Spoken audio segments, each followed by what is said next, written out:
What if the biggest red flag is not cruelty in public, but confusion in private? In this episode, Barb Nangle shares how codependency, people pleasing, and ignoring her own needs kept her stuck in toxic relationship patterns, and how healthy boundaries changed everything.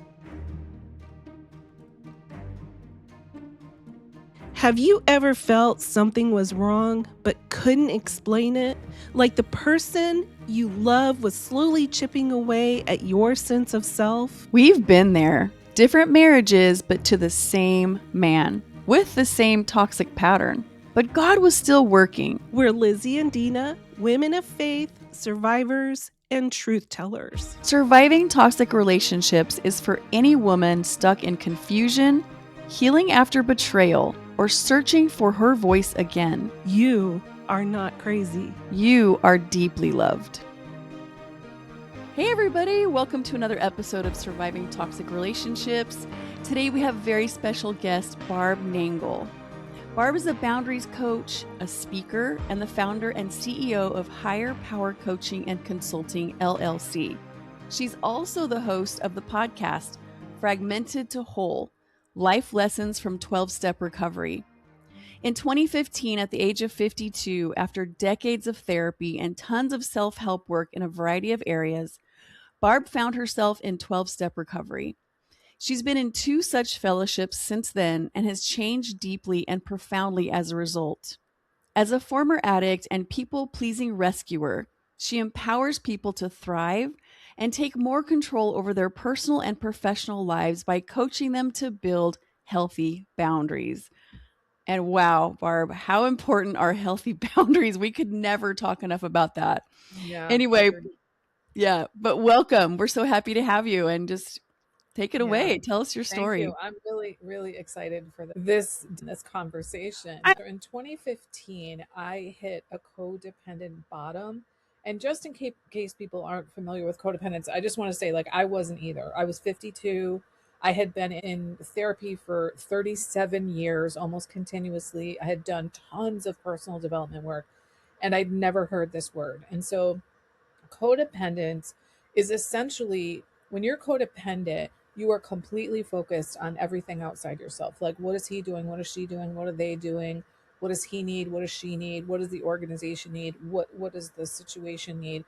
And we're never thinking about ourselves and what we need and what we want. We don't pay attention to our feelings.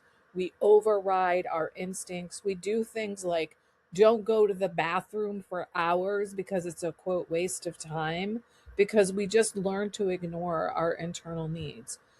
And so what happened was at my church, I had volunteered to co-lead a project serving homeless people. And right around that time, a homeless guy named Dan started coming to my church, and he and I became very friendly. And I was like God sent me this person to teach me about the plight of homeless people from the perspective of a homeless person. So that, when I'm serving homeless people, I'm serving homeless people, not quote, the homeless. And he actually was really helpful in that regard. And we became even more friendly. And like 2 or 3 months into our friendship, we had a really bad snowstorm here in New Haven, Connecticut. And I invited Dan to stay at my home, which I now know, not normal. Don't invite homeless people to stay at your home. And he did, of course. And then he stayed another time and another time. And within a few weeks, he was practically living with me. And I soon felt trapped in my own home. He was an admitted alcoholic and drug addict. And I now think on reflection, maybe he had some kind of like personality disorder, because this guy messed with my head in a way I had never experienced. So one day I'm in therapy, I'm talking about Dan, and in the middle of a sentence, I go, "Oh my God, do you think I need to go to Al-Anon?" And my therapist says yes. So just in case people don't know what Al-Anon is, it's a 12-step recovery program for the loved ones of alcoholics. And you may be wondering, why do the loved ones of an alcoholic need a program of recovery? So first, let me say Alcoholics Anonymous was the first 12-step recovery program ever created. It was in the 1930s in the United States. It was the first time in history that droves and droves of alcoholics got and stayed sober. The second 12-step recovery program ever developed was Al-Anon. And that is because alcoholism is a family disease. We tend to think of the problem as the alcoholic and their drinking. That's actually the tip of the iceberg. That's the symptom. And what happens for the loved ones of alcoholics is the actions we try to take to get the alcoholic to get sober, stay sober, get detox, go to rehab, go to recovery, etc., tend to backfire. So, number one, we start putting all of our energy and effort and thinking on them and trying to get them to do what we want. And we then neglect ourselves entirely, and we become resentful of them because they're not doing what we think they should be doing and they're ruining our lives. And then they become resentful of us because they feel controlled, and they are, and then they use that resentment and you as an excuse to drink and blah blah blah blah blah blah. So I knew about Al-Anon, and my therapist says yes. So I go home to Google, type in Al-Anon, and the word codependent comes up, and I was like, what? So I started going to Codependence Anonymous, and very quickly felt a sense of relief. I was like, oh my god, this is a thing. I'm it. There's recovery. Other people are like this. And within a matter of weeks, I remember saying to someone, I think I need to be reparented. But I don't know where I got that term. I think I thought I made it up. And then 6 weeks into going to CODA, or Codependence Anonymous, I went to go visit some friends, one of whom had been in AA, Alcoholics Anonymous, for over 10 years. And she had just raved about how utterly transformed her life was. And I was like, you're going to love this, Heidi. I am in Codependence Anonymous. And she was like, oh my God, that's great. Let's see if we can go to a CODA meeting while you're here. And she couldn't find one, but she found an ACA meeting, which I knew of as ACOA, Adult Children of Alcoholics. I didn't know that I qualified. I never understood why they needed a program. I now know that it's called Adult Children of Alcoholics and Dysfunctional Families. I qualify for that. And so I go with Heidi, and in the opening reading, they say, we reparent ourselves. And I was like, wait, what? And then they read the list of the 14 traits of an adult child, which is affectionately called the laundry list. And I was like, oh my God, that's me. So Heidi tells me I sobbed the whole meeting. I don't remember that, but I bought the literature, came home to New Haven, Connecticut, started like going to meetings and started working the 12 steps.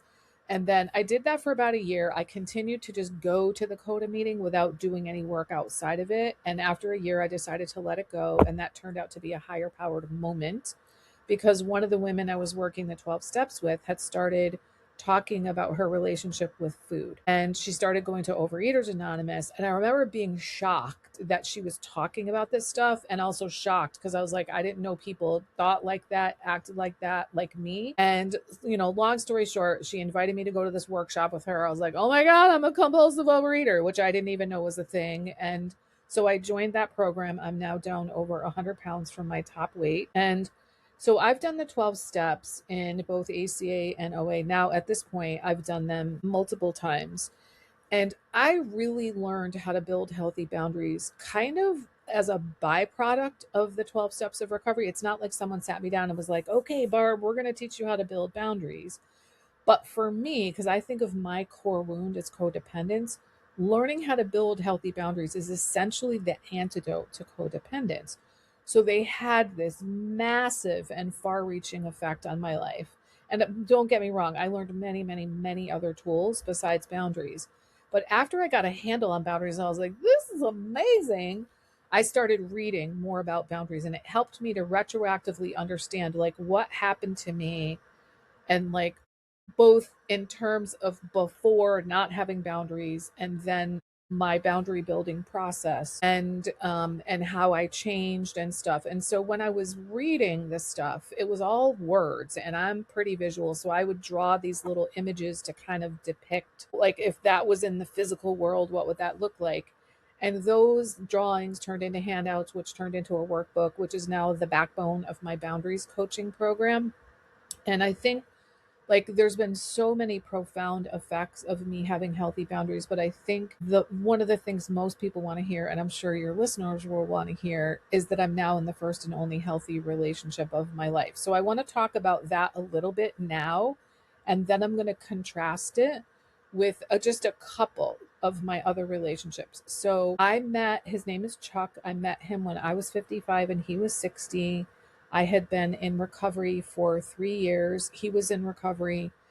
And we actually met through church because our two churches were potentially going to merge. He was really different. Like, I remember saying to one of my friends, like, who is this man? Because he was doing and saying really different things. And then I went on a road trip and I walked in a labyrinth and his name came to mind for me.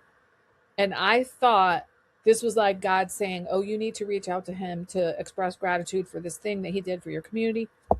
And I found a way to get a hold of him and we started dating from that. So my friend said to me, he's the man that God picked for you. And it's true. Like, it's totally true. So she's like, stop questioning it. Like, God picked this man. He plopped his name in your mind in a labyrinth in Sedona, Arizona. Like, just don't question it. So, for example, he asked me if he could kiss me. I have always wanted a man to ask me if he could kiss me. It's never happened before.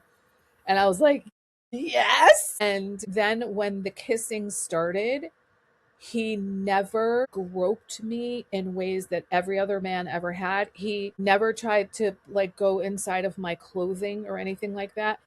Like, actually, before he even kissed me, when I went to his home, he walked me around his yard and he did this really cool thing where he put his arm around me, like on my like behind my arm, like this, for like 30 seconds, and then let it go. And it was, so I like, to me, the message I got is, this is not, we're not friends. I am attracted to you, but I'm not going to be a creep. And I was like, this is really, really different. And then, like, let me just fast forward to, we're dating. The first time that we had an issue, I brought it up. I had an issue, and my whole life, I just buried everything and I waited until the resentment, and then I blew up. And I would say that of all the things that my healthy boundaries have taught me is that I speak up as soon as is reasonable when something bothers me. And he does too. So what I said to him was, I feel unsettled about what happened. Will you help me talk with you about this tomorrow when we see each other? Because here's the thing, ladies, men like to be asked. They want to help you. So asking them to help you, and especially on something in your new relationship. And he was like, absolutely. I don't know how I knew how to do that. I just was a different person because of my healthy boundaries. So we processed the situation. And I started by saying, listen, I feel like this conversation is about us increasing our level of intimacy with each other. And I hope you think that too. Listen, I've never spoken like this before, but I like, learning boundaries is about learning, like, who am I? What's okay? What's not okay with me? And also telling the truth. And so the truth is, this is how I saw the situation. So we processed the situation. And one of the things he said to me was, when you say you're unsettled, what do you mean? And I go, you know, that's as far as I can go. I just know that I'm unsettled. I can't get any more detailed than that. And as we talked about the situation, what it was is, I invited him to something and he didn't reply until 10 p.m. after the event was over. And he'd never done anything like that. And he said, I thought me not answering was an answer. And I was like, nope, that's not an answer. That will not do going forward. I didn't say it quite as forceful as that. And then he said, I actually did not want to get sucked into your world, because he has a chronic illness and I'm a doer. So he's like, I didn't want to get sucked into your world. But he kind of didn't even know that that was what was going on until we discussed it and processed it. And I was like, okay, totally fair. I will keep that in mind in the future and not invite you to such things as that. I just thought you might want to see into my world. And I got to tell you, ladies, that set the tone for our relationship. Because our first disagreement was, this is about increasing our intimacy and nobody gets in trouble. Nobody's getting yelled at. The second time that we had a major thing, we were on vacation and we camped in a cabin that had built-in beds, and it was raining and raining and raining. It was just like all the circumstances. And even with that, we had a wonderful time, which to me, like, the fact that I can be in an argument or a fight with my boyfriend on vacation and still have a fantastic vacation, that just couldn't happen. But when we got home, I said to him, I'd like us to talk about what happened but let's spend only 30 minutes on that. And if we get to the end of the 30 minutes and we're not done, we'll come back to it at another time because I want to get on to us having our fabulous evening together. And he was like, absolutely. So what that did was it put a boundary around the conversation. And it gave him a lot of relief because he's like, oh, we're going to move on to our wonderful evening. And this is not going to be a knockdown drag out. And like, I just learned to do things like that from learning about boundaries because they permeate everything. So now let me go back and contrast. So one of the things that I did in my 12-step recovery program was a relationship inventory. And so the first time I did it, it was just romantic relationships. And I had everybody from I dated them a few times to I lived with them for years on end. And on that list, I had 28 different men. And what I saw, because I did it in chronological order, was my codependence got worse and worse and worse over time. I also personally tracked how many relationships had massive substance abuse, all of them, because I was a very heavy drinker until my early 40s. How many of them did I break up with and did they break up with me? How many of them were friends with benefits and that sort of thing? And so like every single one of them was dysfunctional. So a couple of things I want to share that came to mind. So my longest term boyfriend before Chuck, we were together for a couple of years. I'm almost positive that he was messing around. And I was like, there was a lot of conflict. And then he came back and he was like, you're the one for me. And then we were together for 6 years after that. But in the first period of time, the first couple of years, he said to me one night, he literally said, my way or the highway. Now, I have always felt like a powerful woman of agency, even in my late 20s. And I remember I can still picture it. I went out on his deck in the moonlight in my robe and I looked at the moon and I was like, I'm staying. I made a conscious decision when a man said to me, my way or the highway, that I was staying. No, don't do that. Do not do that. The other thing I wanted to say about him is one of the fights we would get into is I would say to him, I feel like you're trying to control me. And he said to me one day, Barb, do you really think that if I wanted to pick a woman I could control, that I would pick you? And I was like, that is an excellent point. And then I was like, wait a minute. But if you could control me, then that would show how powerful you are. So that was my longest term relationship. And then my last relationship I got in before recovery was 5 years long. And I met him online. And everybody that I ever met that knew him was like, he is the nicest guy. He's such a nice guy. Everybody I introduced him to, he is such a nice guy. He is the nicest guy. He's such a nice guy. And I believed it. So every once in a while, when he would do or say something absolutely heinous, I would be like, well, he's a nice guy. And it's not that it didn't bother me, but I kind of made it my problem. And this goes back to something I said to you guys before we hit record. And that is, my ACA recovery program, I think of it like this. It's a trauma recovery program where you reparent yourself and you use the 12 steps to recover. And the reason we have trauma is because of intergenerational family dysfunction. Well, for me, the worst effect of growing up in dysfunction is questioning my own perception. And if you can't even trust your own perception, how can you make decisions about the world? How do you make your way in the world? So I'm in my late 40s and I'm in this relationship with a man who says cruel things to me, but he's a nice guy. And this is one of the reasons why I'm not a fan of the word nice. Like as I did my recovery and I started to uncover my patterns of codependence and people pleasing and all that sort of thing, I realized that I used to think that the reason that I was such a helpful, I'd like run in and rescue, fix, and save people was that I was nice. I'm a nice person. And I actually remember saying to somebody once, like, I'm nice. And the thing is, I'm not really a fan of nice because nice is just can be an act. I'm a fan of kindness. He may have been a nice guy. He was not kind, not to me. Most of the time he was, but every once in a while he wasn't. And it was just like nobody else ever heard it. Nobody else ever saw it. I never told anybody because who would believe me? Because he's a nice guy. And it wasn't until I was in recovery and like doing like looking back at my life and my history of my relationships that I could see with him in particular that I bought the story that he was a nice guy, and I let it override my own feelings of that felt horrible, and that was wrong. So I could go on, but I'm going to stop because you guys are the hosts. Yeah, but you have the interesting story, so that's why we're giving you full attention. Yeah.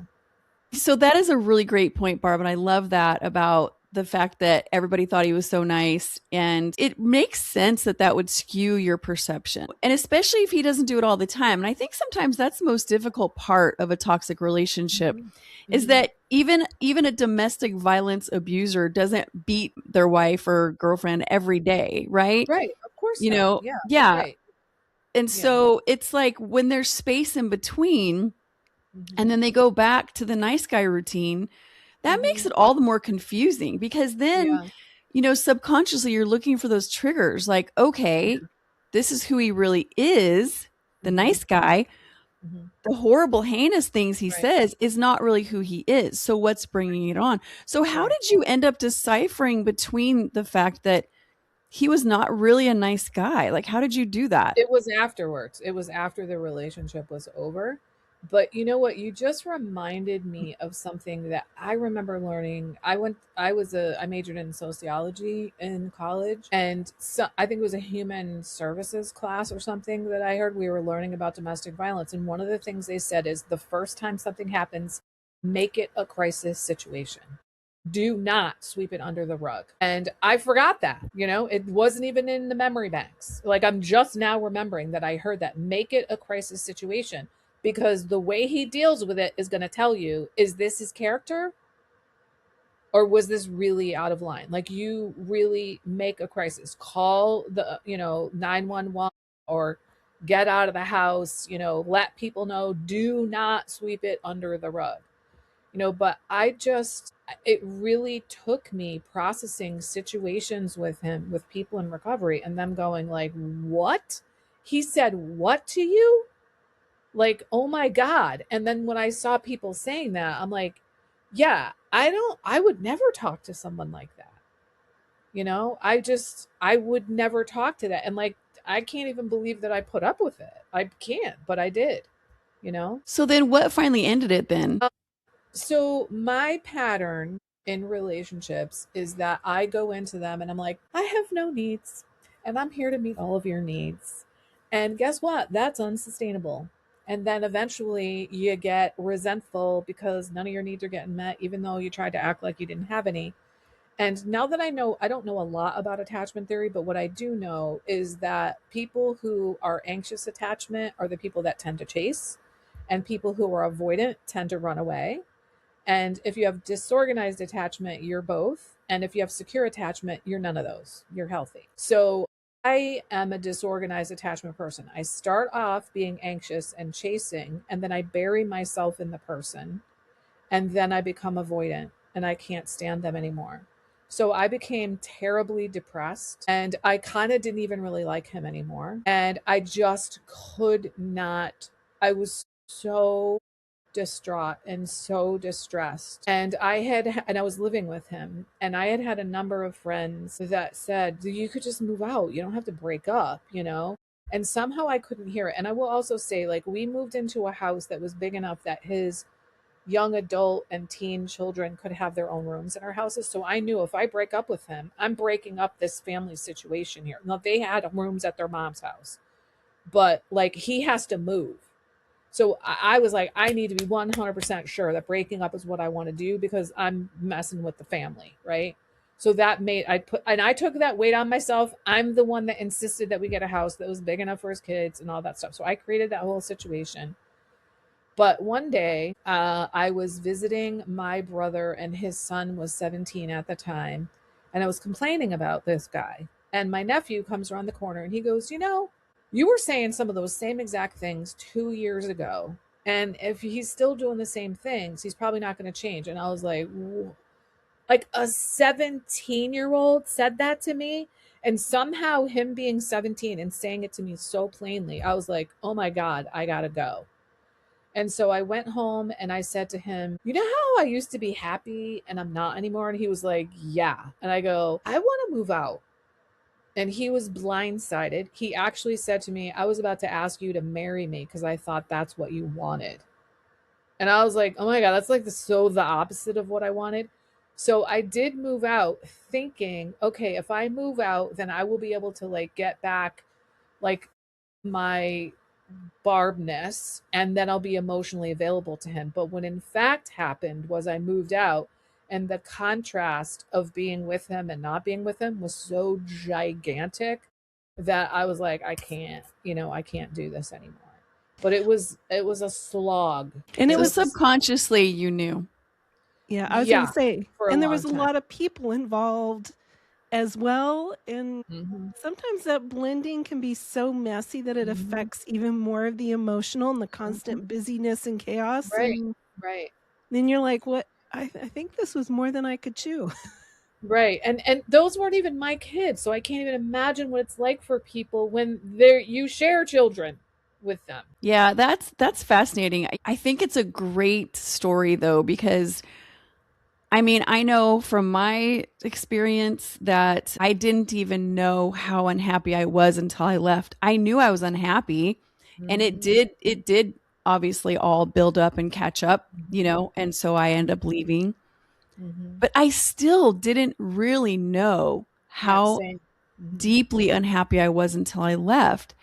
And I think that's a really important point for women out there to hear, is that you may not even know. You just might find yourself feeling, like you said, not Barb anymore, not you. Your joy somehow kind of slowly slipped away. Your happiness, your contentment with life just slipped away. And it's so easy to look around you and just kind of blame circumstances or blame other things, or you can even blame hormones or whatever.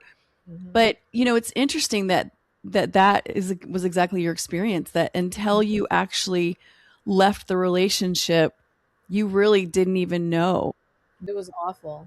It was awful. Yeah, but then thinking about going back was kind of the big clue, right? Because you're like, oh, heck no, there's Yeah. I no mean, I way I'm didn't even going want to back. visit him. I really didn't even want to visit him. I just was like, oh, Yeah, and I that don't there you even remember go. how long it was from the time. I remember I moved out in July.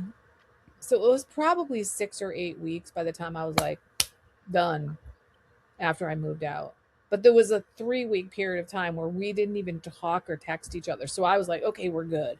Like he knows. And then I called him and was like, I want to come and get my Christmas decorations. And I did. And then I said, I had like my Dropbox account on his laptop because that was like our home laptop. I'm like, do you mind if I go on your computer and take it off?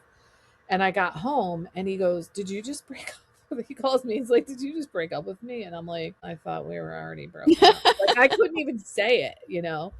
And he hung up on me and then he called me later and I was like, I guess I just felt like it was understood. And also, why say the words when like we haven't even talked or texted in 3 weeks? And then we had a little bit of like connection after that. And then I finally was like, I finally said to him via text, I wish you all the best. I'm not interested in any kind of a relationship. And it probably took me 2 years to block him because he continued to email me, message me on Facebook, which I almost never used, and text me. And I would just get upset. And then I got in recovery and I learned I'm the one that doesn't want to talk to him. So I'm the one that gets to set the boundary of blocking him. And I blocked him on my phone, but then I continued to get emails from him. And I finally was like, oh, wait, I can block them too. Like it just happened, like my understanding happened in stages. That's growth. And it's amazing how some people can still manipulate what they think is what really is going on and how they think it's going to be transpired. And then it's like the other person's like, nope. And I've seen it also with the people that have been the victims in a situation. they continually manipulate in their head how it's okay, we'll work through this, it'll get better, and try to manipulate why he came home Mhm. grumpy or whatever. And Right. then really, it's like everybody says, sometimes we don't know until we're completely Mhm. out that Right. we were really in a very toxic Right. situation for ourselves. Yeah. But I think it's hard because we take those relationships so Right. deeply and Yeah. And, personal. you just said something that I wanted to bring up earlier that came up, I think, from one of you said something else, which is when their toxic behavior only shows up every once in a while and it happens privately, we blame ourselves. We think if I just act whatever better, and we blame ourselves. And it's like, you can't force people to treat you crappy. You're not making someone treat you that way. That's a respect issue. That's a dignity issue. And someone who is not toxic is not going to do that to you. So it's taking responsibility for someone else's behavior, and learning how to build healthy boundaries is about taking responsibility for your own behavior and not taking responsibility for other people's behavior. That's a huge part of what we learn as we build healthy boundaries. Is I'm responsible. Like, one of the things we say in recovery, inside of my hula hoop, it's mine. Outside my hula hoop, not mine. Yeah, I can't absolutely. make you do things. And that's the difference between charm and character. Charm is what everybody sees on the outside. Yeah. Character is what the person you'll see, whether they're outside of the relationship Yeah. everywhere else and inside. You And know, I that's what we love look that. for. I love that distinction. And so the first guy that I talked about in my young life, the one that told me my way or the highway, he was very charming. Then I had another guy, I was actually engaged to him for a brief period of time. He was also very charming. They were both like ladies' men, right? And I realized later, charm is a tool. I'm not a fan of charming people. It's a manipulative way of being, it's rhetoric. It's like I'm trying to it's a verb. I'm charming you. It's not an adjective. I'm charming. I am charming you for a specific end, and I've seen it over and over and over again. It's not benign.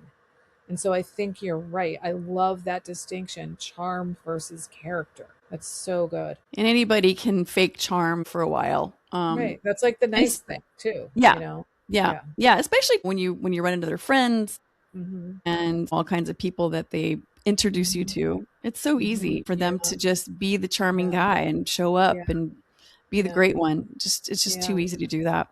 Yeah. And that makes me think of, like, my sweetheart is a very thoughtful man. I don't think I would ever call him charming, but he's really thoughtful. So, for example, I want to tell you a couple of gifts that he gave me. Okay. Our second or third Christmas together, he gave me a microphone that has a built in speaker. I've been told my entire life, you are too loud. You need to quiet down. You need to back off. And he was like, you need to be heard. And I was like, oh my God, talk about being validated, right? And I think this is one of the best gifts he ever got me. So he loves to go to Goodwill and get really good finds. And at my home, I have this tiny little pillow that's actually for an iPad that I put between my knees every night when I sleep. I got to have a knee pillow. I call it my knee pillow.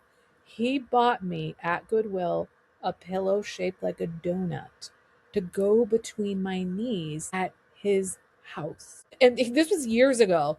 And I just, like, a couple weeks ago, I go, have I ever told you how incredibly thoughtful I think this gift is? He's like, 100 times. But I'm just like, what? I've never dated any man that pays that much attention to me, that listens, that, like, and thinks of me. I was like, this is the man for me. He bought me a knee pillow. And I don't care if it was from Goodwill. It's amazing how those little things really trigger the warm and fuzzy, and that really does show the evidence of his character. So I Yeah, love that. yeah. Right. Love that. And the microphone, like, Yeah. you know, Yeah, someone crazy. that tried to tell you to it down, and the other Right. He person's was like, like, "Get bring it. louder, get And louder." he's one of the first things he said to me in the beginning of our relationship was, I wish for you the fulfillment of everything you desire in your life. And I was like, who is this man? Exactly Oh, my he's the man relationship. that God picked for me. That's right. And you're like, oh, wait. Yes, That's right. That's exactly my relationship too, Barb. It's exactly, and we've been together now 13, I think, years. Oh, nice. And, I just didn't know anybody like that existed. I really didn't. I was absolutely dumbfounded. One of our very first dates, his teenage daughter was being very disrespectful. And we were in the car about to take off for our date, and she was mouthing off at him and just being, a teenager. And he was getting on her, like a dad would. And then she got mad and hopped in her car and took off. And he stopped for a minute. He looked at me and he said, "Can we please go? I know where she's going. Is it okay if we really quickly just go?" I should have asked her if she was okay. He's like, she deserved to get a talking to about her behavior, but I should have asked her if she was okay. So do you mind if we go and check on her? And I looked at him like he had 3 heads. I couldn't believe it. I mean, to have that kind of insight and empathy for somebody who was being very disrespectful as well. But that's how I knew that this was not just this fakey charm, because it went way deeper than that. And the thing is that when those types of behaviors stay consistent over time, because anybody can fake good deeds. I knew a child molester that was just the kindest, nicest person and would stand up on the church platform and ask for donations for a family whose house caught on fire. It seemed like every week he was up there gathering some sort of help for somebody that was hurting in the congregation, and people hailed him as a wonderful, beautiful person. Ended up, molesting several teenagers in the church. So these kinds of actions can continue, and they can show up, and they can also be manipulation. We've seen many cases of manipulation. However, when you are on the inside, like you are inside the hula hoop in the relationship on a daily, where you can see red flags and you can see the real person, and these things consistently show up over time, and there's not any abuse happening. Sure, they're human. They might act like a jerk sometimes, and you have a conversation and you guys don't agree. But like you had alluded to earlier, they want your best. They want you to be okay. When you hurt, they hurt. And those are signs of true love, as long as they're consistent. Because again, anybody can fake being the great guy and the charm, like Lizzie talked about, for a short time, but it doesn't last that long. Yeah. So, but good for you. I'm so happy about that. But we're going to wrap up here in a minute, Barb. But is there anything else that you'd like to share with our audience? I think I want to say that it's never too late to change. Like, your dysfunctional behaviors and patterns are learned, which means they can be unlearned. So it's never too late. Healing is possible no matter what's going on. And you deserve to be happy. And you can be happy. And you're actually in charge of your happiness. Do not invest your happiness in someone else. Don't make them responsible. They can augment your happiness, of course, but you get to live a life that feels happy and joyous and free for you. And then you will meet people who are doing similar things for whom happy, joyous, and free is appealing. Could not have said it better myself. That's perfect. You know what else I would take away, Barb, from you is you are never too old to find real love. Right. I knew that was the third thing I wanted to say. You're not too old. I mean, I was 55 and he was 60 when we met. Oh, I mean, you could be married for 10 years and then married for 25 years. Wow. And to hear him tell it, this is nothing like, he was like, oh, I was not a good partner. That's another thing. He never, ever bashed either one of his ex-wives. It took him like 2 to 3 years. He would tell me facts a little bit here and there, but he never raked them over the coals. He owned his part. He was like, I was not a good communicator. I wasn't very present. I worked all the time. I've never heard a man, every man I've ever dated, just raked every woman he's ever been with over the coals. And he never, to this day, he's never done that. Even though some really, he was cheated on. But I didn't know that for 3 years. Good to humility. Know. Humility and kindness. Humility and kindness. Very, very, very great traits. Yes. Well, goodness. Barb, thank you so much for your time today. If this episode encouraged you, share it with someone who may be struggling to trust their own instincts or find their way back to themselves. And if you are on your own healing journey, remember this truth in today's conversation. It is never too late to change, never too late to heal, and never too late to experience a healthier kind of love. And finally, remember, you are not alone, you are not crazy, and you are deeply, deeply loved. We appreciate you taking the time to listen to today's episode, and we look forward to seeing you next time. Have a wonderful day.